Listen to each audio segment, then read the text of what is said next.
Beautiful day today, nice Sunday morning. Decided to go for a hike. Today I'm going to show you what I keep in my hiking pack. Let's get at it.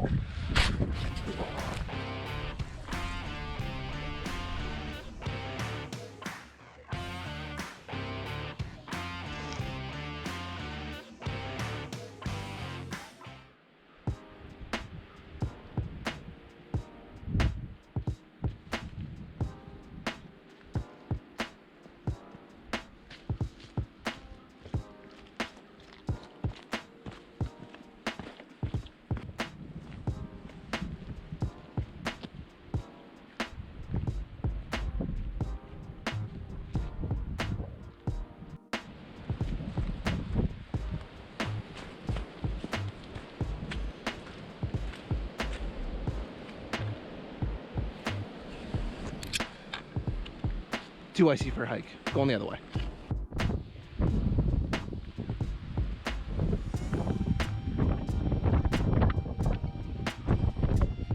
Alright everybody, welcome back to Scotia Adventure Mountain Biking. My name is Kyle. Thank you for coming back. And if you're new here, welcome. Please don't forget to hit that subscribe button down below and tag along with all my adventures. Today I'm out here hiking at McIntosh Run, and I want to take this opportunity to show you guys what I keep in my day hike pack. Forgive the wind, I forgot my microphone at home today. It's in a bit of a rush to get out the door. So we're here, try to make this work as best we can. I will start with what I'm wearing for a hike like this. So today it's about 2 degrees Celsius, the sun is shining, but it is windy. So I am wearing layers, and layers are key in winter hiking to keep you warm and keep you from sweating too much and getting cold. Sweat is your enemy. It will freeze on you, you'll be very cold. And it's so much easier to just shed some layers when you need to. So we'll start at the bottom up. So I am wearing a pair of merino wool socks, and I'm wearing my Merrell winter hikers. They are insulated with, I believe, 400 grams Thinsulate. I'll double check that later. I got these last year when I bought my fat bike for riding in the winter, and they are just wonderful for riding, hiking in all sorts of cold weather conditions and less than ideal conditions. What you can't see is my base layer. So I'm wearing a fleece base layer from Decathlon, from their house brand. Super warm, super comfortable, very, very flexible, and it moves with you very nicely. And on top of that, I'm wearing the Decathlon trekking pants. They have stretch in all the right places. They're water resistant, extremely comfortable, and breathable. They do break the wind on the front, but they are breathable enough that it allows me to vent off some of the heat that I'm creating. Moving up from there, I'm wearing the Decathlon fleece base layer top. It's 3/4 in. Same material as the pants. Extremely flexible, very comfortable, moves with me very nicely. And I can't say enough about the Decathlon house branded stuff. It's new here in Atlantic Canada. It's extremely budget friendly.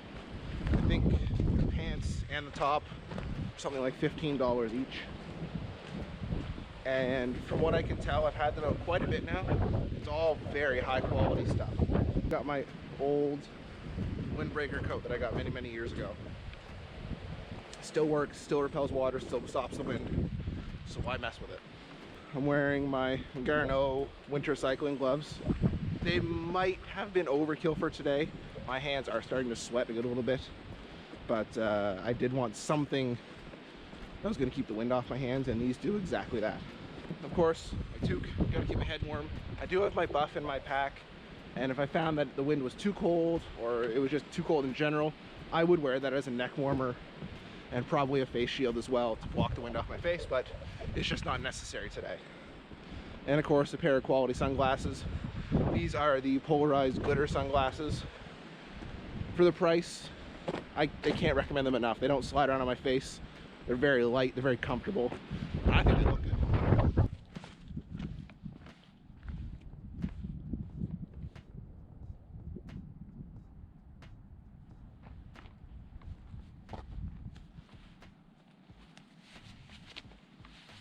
We've gone over what I'm wearing. Let's go over what I keep in the pack.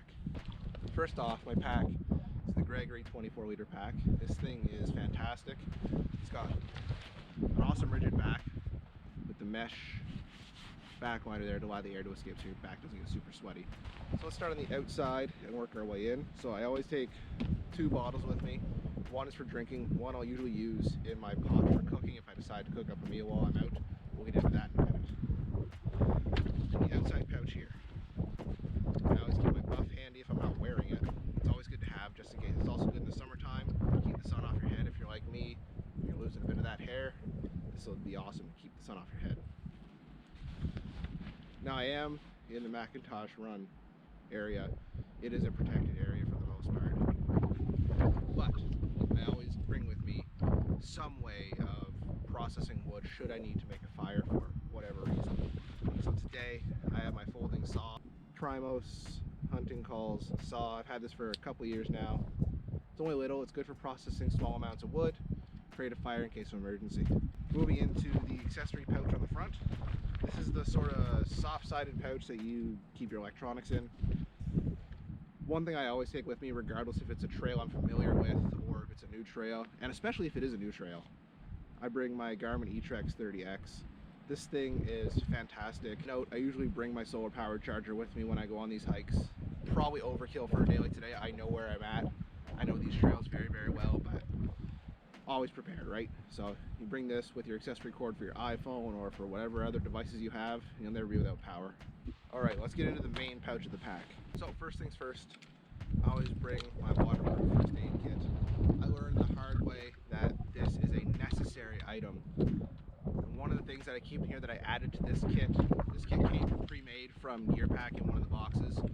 One of the things I added to this that I found just invaluable are steri strips. There was a time when I was processing wood and my hatchet slipped, and I was very fortunate there wasn't a lot of pressure on it, but it did cut my finger quite deep, and the steri strip saved me from, well, they helped save my finger. Next up that I keep in here,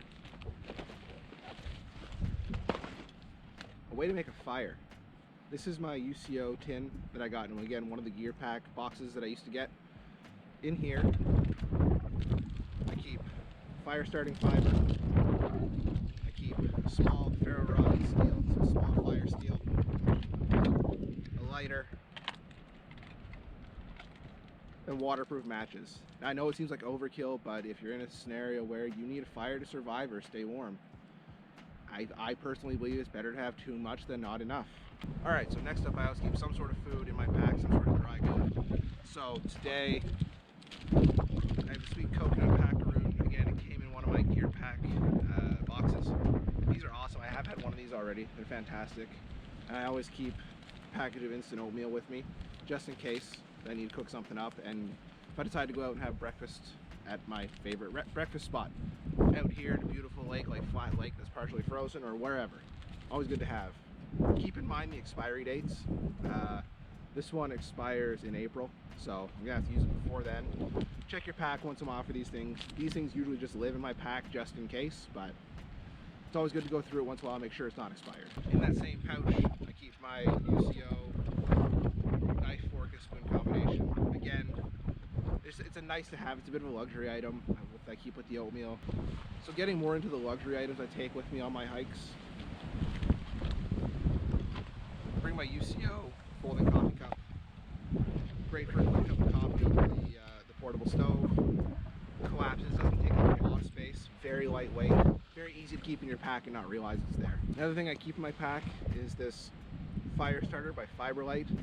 It is in a waterproof container, basically just sawdust and fiber mixed together with wax, and it will catch a spark off your fire steel, no problem. If you go back to the video I made about changing directions with the channel, you'll see me light a fire with my fire steel.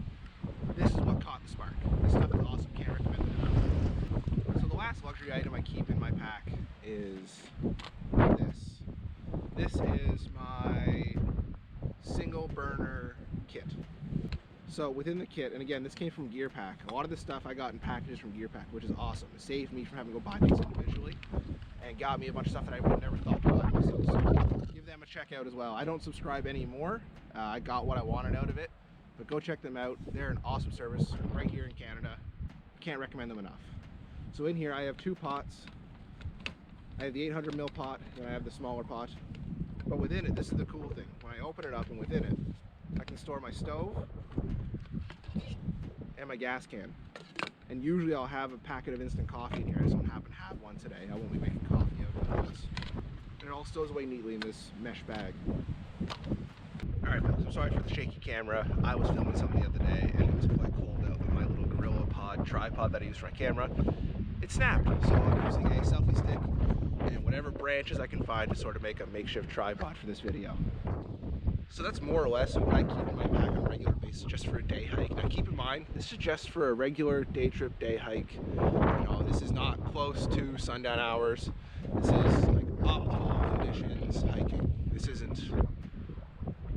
isn't backwoods, getting lost, navigating stuff. This is pretty bare bones hiking. That said, a lot of the stuff in there is sort of luxury items, as well as some essentials that I do consider very important to take with me. I'd say the most important items I keep with me in that pack would be my first aid kit, because I've had to use it I don't know how many times now, and probably my GPS. Failing that, I bring my map book, but the GPS has saved my skin more than once, especially when I'm out in the truck on some of the back roads and the old logging roads. You can get turned around and back there very quickly. That's it for my day hike pack. Let me know what you guys thought down in the comments below. What would you add to that? What would you remove from it? What do you think? Do you think anything might be unnecessary?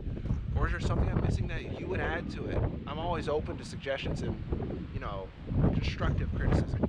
Thank you all for joining me today. And if you're new here and stuck around and watched the video, thank you very much. Please consider hitting that subscribe button down below. Let's grow the channel and raise awareness for adventuring and mountain biking out here in Eastern Canada. Until next time, adventure is out there. You just gotta go find it.